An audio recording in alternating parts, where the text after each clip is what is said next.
Hi there, welcome to Eduretics, where we make your high school life simple. I'm Aniket, and this video marks the beginning of our digital SAT reading and writing practice. So far, we've been doing math and only math. Okay, so now it's time to go for a kill on the English section as well. And this is a strategy video, the first video in the series.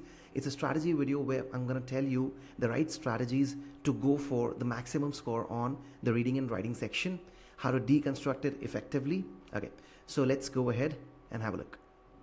Now, before heading to the strategy part, let's look at how the reading and writing section is designed on the digital SAT. So the reading and writing RW section has two modules, okay, module 1 and module 2. Module 1 you're going to attempt first, and then module 2 comes. Okay, now module 1 has 27 questions, same number as module 2, 27 as well, and both sections give you a time of 32 minutes to answer. Okay, 32 minutes each. So in total we're required to do 54 questions in 64 minutes. Okay, this comes out to be 1.18 minutes per question. Okay, which is totally irrelevant information for us because it's not like each question will take the same time. So 1.18 just represents an average, but it's something to be happy about, that they're giving us more than a minute, okay, to solve, think and solve. Okay, so two modules. Now, since you know that the digital SAT is an adaptive test, so depending on your performance on module 1, you'll be getting a module 2, which will be hard or medium, moderately difficult. Okay, so if you've performed really well on module 1, there are more chances that you will get a harder module 2. Okay, and if you've not performed so well on module 1, you'll get a moderately difficult module 2. Okay, this is to normalize, standardize the procedure and give the students an adaptive chance, like to adapt according to their test taking strategies. Okay, the scoring is speculated to be on similar lines. So if you're solving a harder question and answering it correctly, it fetches more marks, but if you were not able to answer it correctly, it loses lesser marks, which is the reverse case for the easier questions. The easier questions will lose you more marks if you're not able to do them correctly compared to when you do them correctly and get the positive marks. Okay, so this is the adaptive aspect of the test, and this is how the reading and writing section looks like. Now let's go to the syllabus coverage. What all is there on the reading and writing section? Okay, let's check that. Okay, so the question is, what all is tested on the reading and writing section of the DSAD? Okay, so according to College Board, they've distributed or split the syllabus or the coverage into 4 parts. Okay, let's look at those 4. The parts are information and ideas, the first concept; craft and structure, second; standard English conventions, third; expression of ideas, this is the 4th one. So the College Board has splitted the questions, the syllabus, into these 4 concepts or asking styles. Okay, so these are the 4 concepts, but this information, so most of the times you will see the different books or publishers, the authors, they are also going about devising the strategies around these 4 concepts. Okay, but according to me, what's more important than what is being tested on the reading and writing section is that how is it being tested. Okay, so we'll focus more on the how of things. So how is College Board testing it? We'll devise our strategy around this. Okay, so I'm not worried, or I don't care about what concepts College Board is testing for us. I'm only worried about how is it testing them. Okay, so we'll directly focus on that part. These 4 topics, this topical breakdown is an additional layer which we're going to eliminate. Okay, and we're going to directly see the whole reading and writing section in terms of the question types that are asked rather than these concepts. Okay, we'll be looking at the question types. Basis the question types, there are 6 to 7 categories. Let's see. So if you're just starting out your starting out with your English prep, reading and writing prep, I would suggest you watch this complete video. Otherwise, if you're already done with some part of English and just want to see some better strategies, then you can skip directly to this part, the part we're going to discuss now. Okay. So there are 6 major question types that are asked on the reading and writing section of the DSAD. Okay. These 6 sections are as follows. Text completion, that's one category of questions. Overall structure, idea, data analysis, standard English conventions, logical transition, conveying the idea. I've named them like this. These might not exactly be telling you what they stand for. Okay, so we'll go into each in detail, but these are the 6 question types, which would be like, out of which the whole reading and writing section would be made of. Okay, it'll be made up of these. And again, mind you, the reading and writing section is not entirely a test of English. It's also a test of your strategy, your logical reasoning as well. So how effective strategies you have in order to solve the question correctly in the shortest time. So my strategy for whole of this, I call it the minimum effort strategy. That's what we need to do. That's what we need to ensure. It's less of a logical strategy, more of a school of thought. Like that's how we need to be. So minimum effort strategy. This is what we're gonna need. You can develop your own minimum effort strategy after watching this video. But before that, let's look at mine. Okay, minimum effort strategies for each. So let's pick the first category of questions. That is text completion. Text completion. Now, these kind of questions, how do they look like? This first category. Okay. These questions look like this. This is a cue for identifying these questions. Which choice completes the text with the most logical and precise word or phrase? This is exactly what they're going to write in all of these questions, the questions which belong to a category of text completion. Okay, all of those questions will have this part. Which choice completes the text with the most logical or precise word or phrase? Okay, what's the strategy for such questions? Let's look at that. First step, identify. Identify where the blank is. Okay, so the blank is here after to and before and. Next step, read the stuff just before and the stuff just after, and read it in continuation such that it should make a meaning. Okay, so many of John Ashbery's poems can be quite difficult to dash, and thus are the object of heated debate among scholars. Look at the options. Third step, you read this, look at the options.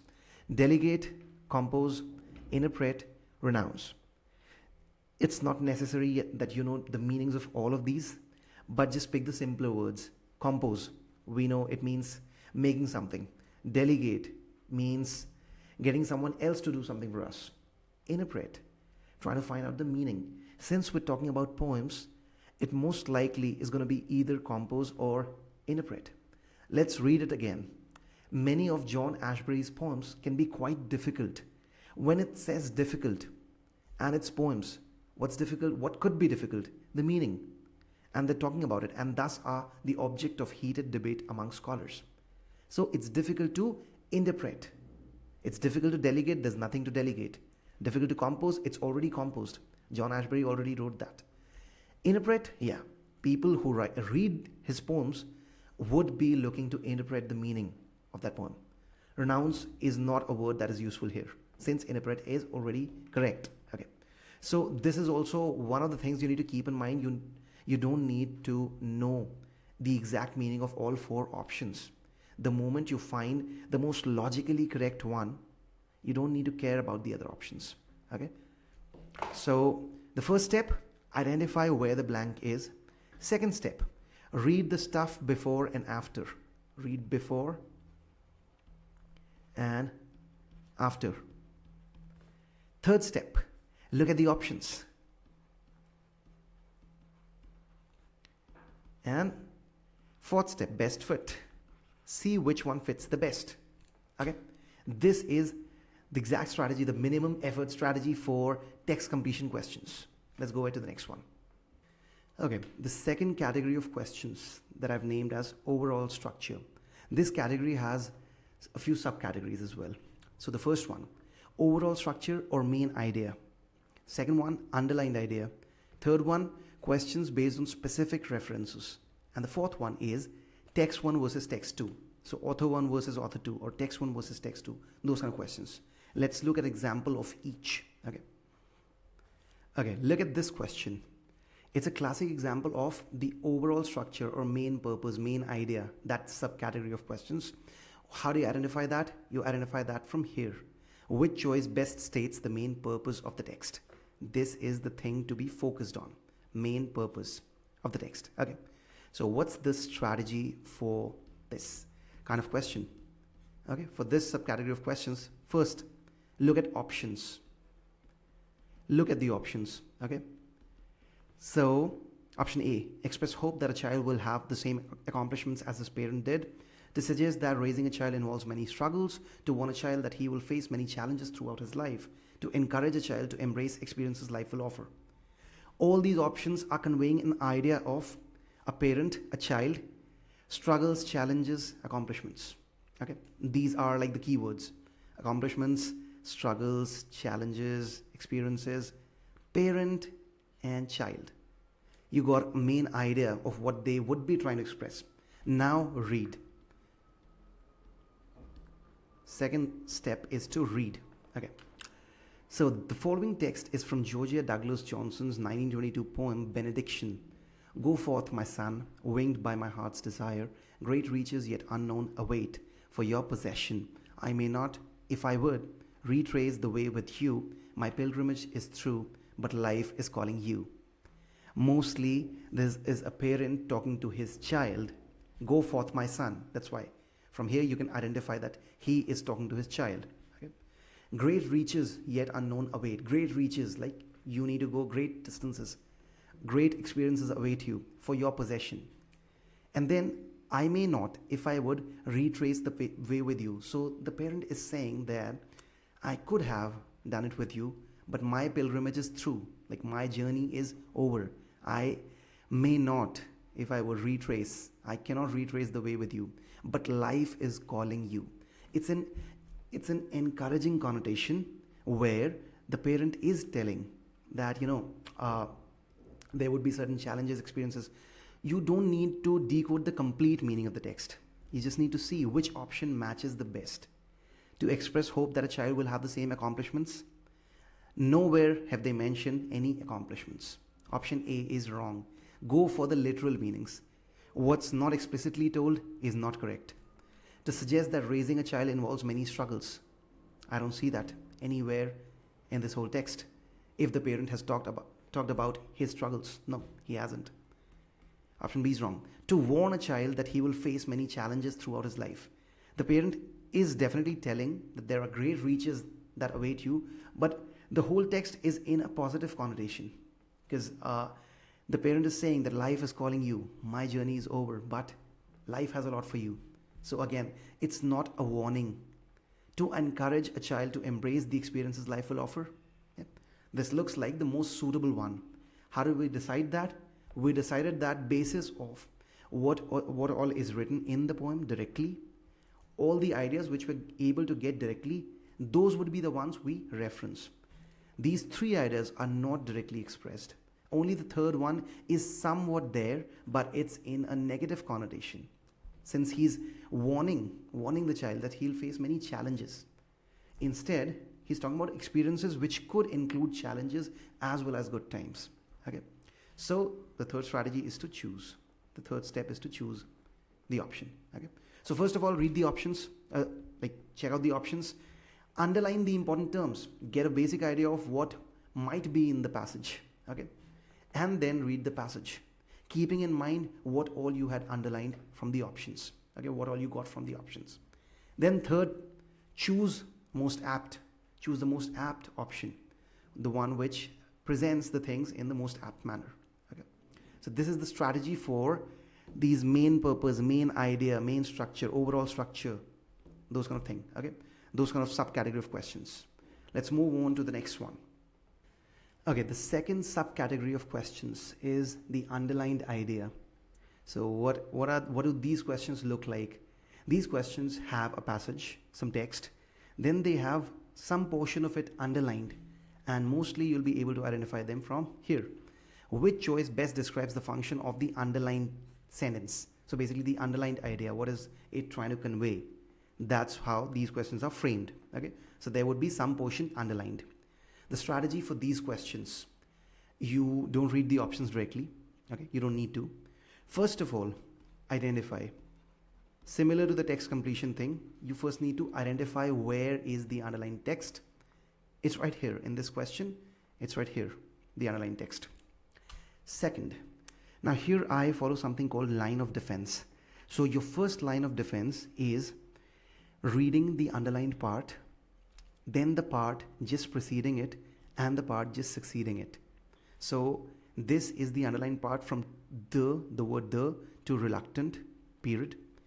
You'll read the part just before it, so from moving till appear, okay, and then so since it's hyphenated, so this is a separate idea beginning from moving, although it's not a separate sentence, it's a separate idea. And then from now, this word, all the way till made. This is our first line of defense. Okay.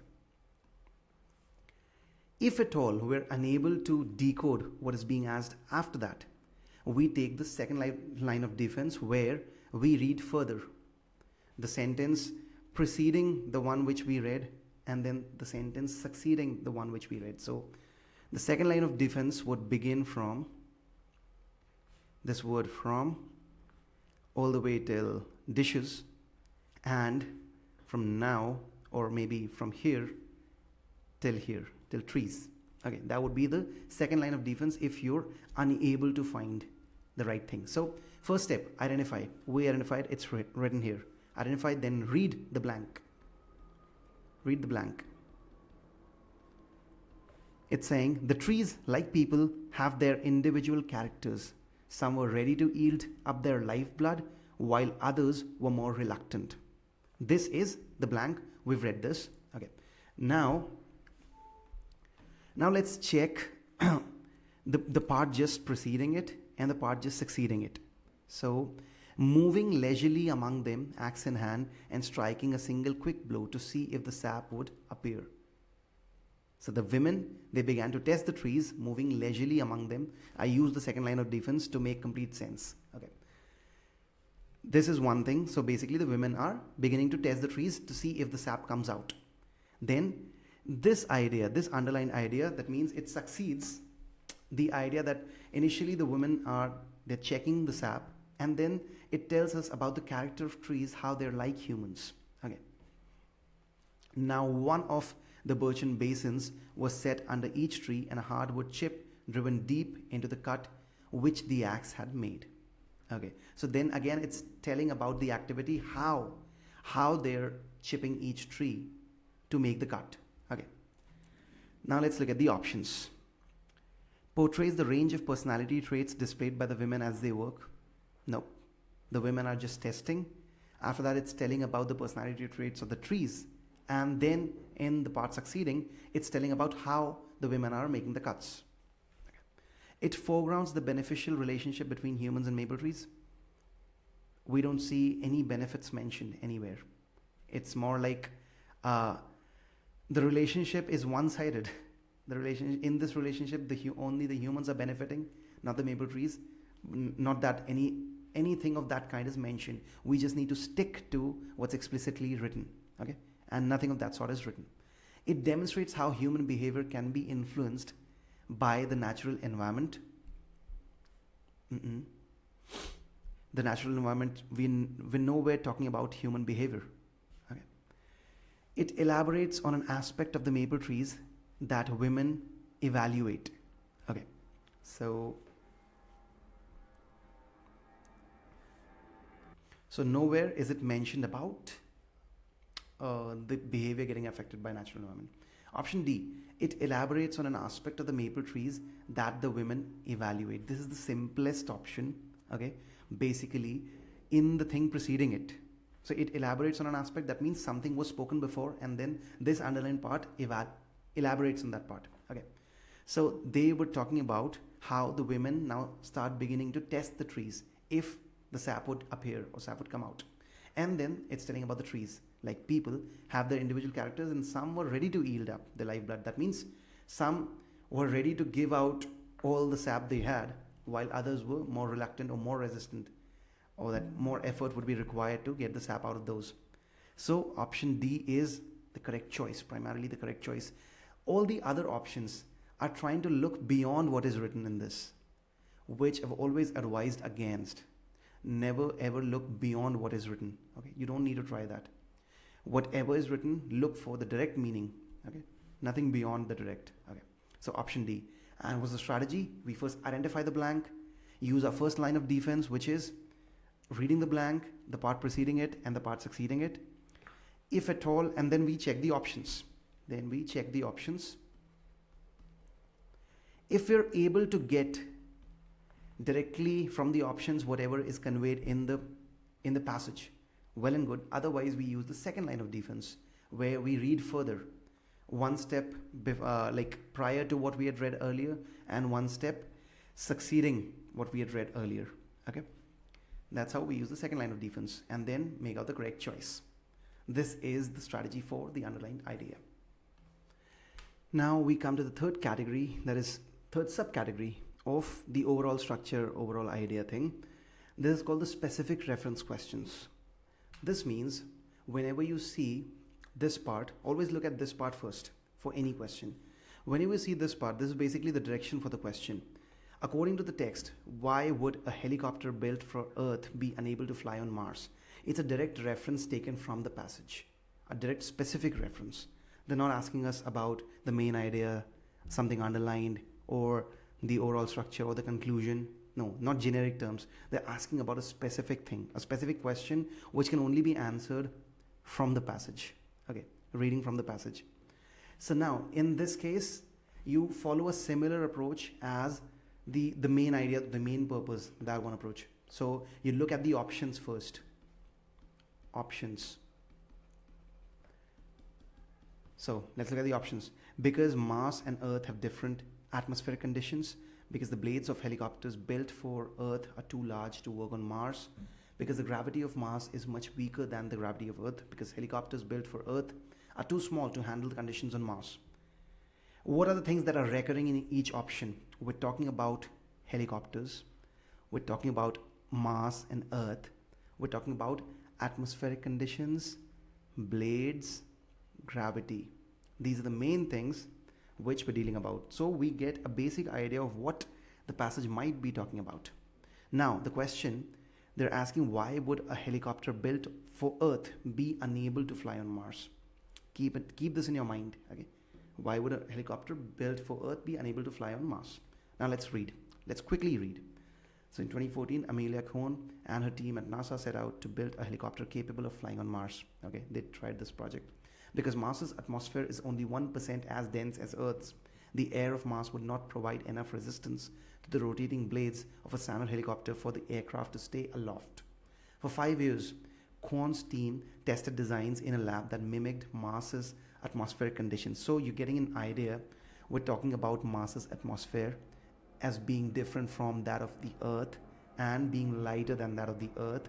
So now they're saying that they tried designing the lab that mimicked Mars's atmospheric conditions. That means we're definitely talking about different atmospheric conditions. They ultimately designed can fly on Mars because its blades are longer and rotate faster. So to be able to fly on Mars, they designed the helicopter to have longer blades and faster rotation than those of a helicopter the same size built for Earth. Now you know the reasons from here that Mars's atmosphere is very different from the Earth, and the blades need to be longer, they need to rotate faster. Now let's see. Because Mars and Earth have different atmospheric conditions. This is totally on point. It is correct. Yeah. So let's keep this and look at the other options to see if any one option is better than this as well. Because the blades of helicopters built for Earth are too large to work on Mars. Now, reverse of this. They're too small to work on Mars. Because the gravity of Mars is much lower than the gravity of Earth. Nowhere is that written. So we don't exactly know that. Okay, it's not written anywhere that the gravity is lower. So no direct reference, because helicopters built for Earth are too small to handle the conditions on Mars. This again, this again can be a correct option. So between A and D, now let's check. So because Mars and Earth have different atmospheric conditions, or they're too small to handle the conditions on Mars, which one of these two is better suited for the question? So let's take a quick cursory look on the last part of, like, let's try to see any concluding ideas in the passage. So the craft the team ultimately designed can fly on Mars because its blades are longer and rotate faster than those of a helicopter of the same size built for Earth. Okay. So basically, they're specifically talking about the blades, not the size of the helicopter. Okay. So the size of the helicopter is actually same on Earth and Mars both. Only the size of the blades changes. Okay. So option A would be more appropriate in this case. That'll be the correct one. So that's why at the end, if you're still confused about what option is the better one, try to look for something in the concluding part of the passage, if they give some hint in the concluding part. So that's our strategy. We first check out the options, then we underline the required stuff to get a basic idea of what is being asked. Then you read the passage, keeping in mind what all you've underlined, what all themes you think are relevant to this. Okay, keeping in mind that, and then try to find the correct option. So read. Okay, you'll get all the strategies written, properly written, in the document I share along with the video. Okay, it'll be there in the bio link as well as on the comments. Okay, or you can directly find it on the EduRetics website. So read and then check for the option, check for the right option. If you're unable to find that, look for a hint in the concluding part. Look for a hint in the concluding part. I know these videos can be really long, so if you think that I'm going really slow, you can speed up the video. Take it to 1.5x or 1.7x, 1.75x. That might help you. Okay, and these things would be properly written on the strategy sheets that I share. Okay, so this is the strategy for specific reference questions. Now coming on to the next category of questions. So the overall structure, main idea, that thing is over. We discussed the 3 subcategories from that. Now we come to the next category of questions, that is data analysis. Okay, data analysis questions will have these 2 as the main components: a passage or a research, and graphs, tables, or charts associated with the passage and research. Okay, they will usually use words like which of the following choices from the data, from the table. Okay, they support, either support or undermine.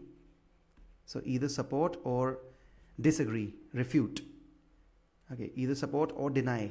So support or undermine claims, findings, or hypothesis.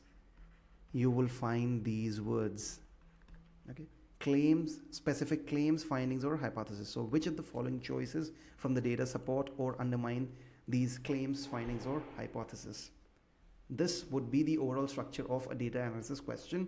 Let's look at a sample. These are the easiest to tackle by far. Okay, so here's a question on data analysis. So look at the strategy. These are the easiest to tackle. Just focus on the strategies we were using. You first identify, you have this as the data. It's a bar chart. You have this as the passage or the research. We don't care what is written inside. Okay. First thing, step 1, read the question. This has really important information. Which choice best describes data from the graph? So you need to take something from the graph that supports the researcher's conclusion. Okay, that supports the researcher's conclusion. So we need to support first of all, and what do we need to support? The researcher's conclusion. Look for this thing, the researcher's conclusion, in the passage. Don't read the passage, just look at this. Look at things like according to researchers or the researcher's conclusion. So we have here, according to the researchers, the findings suggest that across the years analyzed, there was a growing interest among CEOs in connecting with more departments in their companies. This is the researcher's conclusion, that the CEOs are more interested in connecting with more departments in their companies. Now, look at the data, because we need to take the choice from the data which supports this claim. So, if we look at the data, it's about managers and department leaders. So basically they're saying that more departments the CEOs are connecting with, that means more department leaders they're connecting with. Okay. Now let's read the options. The options predominantly would all be factually correct, but would they be relevant to support the researcher's claim? That's what you need to check. Option A, the average number of managers and department leaders reporting directly to the CEO didn't fluctuate from the period from 1991 to 1995 to the 2001-2008 period. They did. Option A is wrong factually also. Option B, the average number of managers reporting directly to the CEO was the highest in the 96 to 2001 period. 96 to 2001, highest number of managers reporting directly to CEO, wrong. Factually wrong as well. C, the average number of department leaders reporting directly to the CEO was greater than the average number of managers reporting directly to the CEO in each of the 3 periods studied. This is actually right information, but now let's check. So the first part is clear that it's factually correct, because the number of department leaders that has increased more comparison to the number of managers reporting directly to CEOs. But then, is it supporting the claim that the CEOs, they're interested in connecting with more departments in their companies? It talks about not just department leaders, but also about managers. Yeah, it does show a difference that more department leaders are reporting than managers. But okay, let's keep this as correct and let's read option D as well. The average number of department leaders reporting directly to the CEO rose over the 3 periods studied. This again is factually correct, but does it support the claim? This one supports the claim the most wholeheartedly. Why? Because in the conclusion they're saying that there was a growing interest among CEOs in connecting with more departments in their companies. No talk about managers. Okay, there's no talk about managers mentioned in this conclusion. And in option D as well, the average number of department leaders reporting directly to the CEO rose over the 3 periods studied. That's it. Straight up, it supports the claim. Yep. So option D would be the correct one, although option C was also factually correct. But in terms of the degree of correctness or the degree of relevance to this question, option D is at a higher relevance. So option D is correct. So like this, what's the strategy? You simply identify first of all the chart, like the data and the passage. The data and passage. You identify that. Second, read the direction. The direction is very important in this one. It tells you whether to support or refute the claim. And what claim? They give you a phrase here, researcher's conclusion or the researcher's hypothesis. Look for those specific phrases in the passage. So I found this, according to the researchers. Read only that part. This all is not useful. It's irrelevant. We don't need it at all. Okay. So just read whatever is required and then match from the options. Okay. So I know it's going to be pretty long. It's already a long video. So we'll cover the rest, the 3 other question types, question categories in the next part of the strategy video. Okay. So keep watching this, keep practicing this yourself. I'll put up more detailed videos for each category going further. After we're done with the strategy videos, we'll do practice videos for each category of questions. Okay. So make sure you like, share and subscribe, share with your friends. Okay. Bye-bye.